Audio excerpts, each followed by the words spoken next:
Selamat datang di Bijak News Senin 25 Agustus 2025 bersama saya Mita.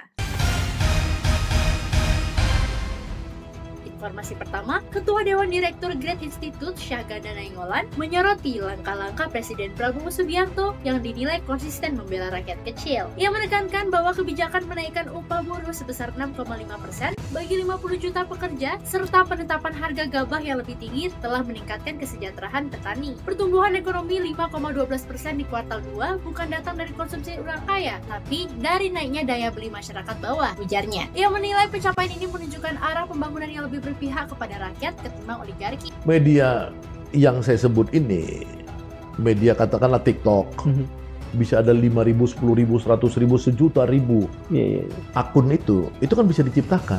Oh, oke. Sementara Prabowo maunya original, murni, pure, bersih. Yang sana kelompok sana. Tadi abang katakan tidak menggunakan buzzer dan sebagainya itu.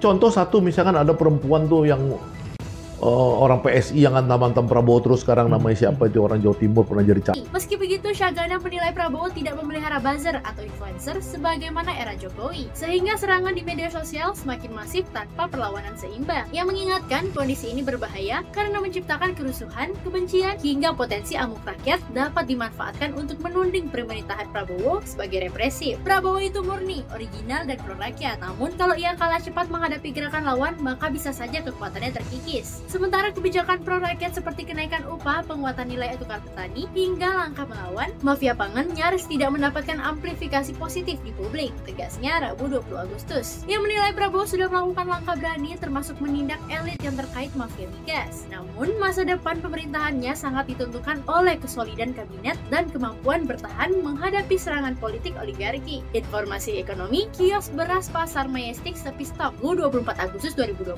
Harga pandan wangi Rp22.000 per kilo, medium Rp16.000 per kilo, jauh di atas HET meski pemerintah klaim stok aman bahkan surplus hingga akhir tahun. Informasi daerah, PHRI Malang protes royalti musik LMKN Rp120.000 per kursi per tahun. Ketua Agus Basuki minta penagihan ditunda sampai kepastian hukum Minggu 24 Agustus 2025 karena beberapa restoran menghentikan musik. Informasi olahraga, Persebaya hadapi dilema jelang lawan PSM 31 Agustus setelah Tony Firmansyah dan Mikel Arvedo Tata dipanggil timnas U23 mulai 25 Agustus. Pelatih Eduardo Perez Moran pertanyakan regulasi PSSI terkait pemanggilan pemain U24 Agustus. Informasi nasional, Wapres Gibran tegaskan gerbong khusus perokok tak sejalan dengan program Presiden. U24 Agustus 2025 di Stasiun Solo balapan. Transportasi umum di Indonesia tetap kawasan bebas rokok sesuai UU dan PP. Sampai bertemu di informasi bijak berikutnya.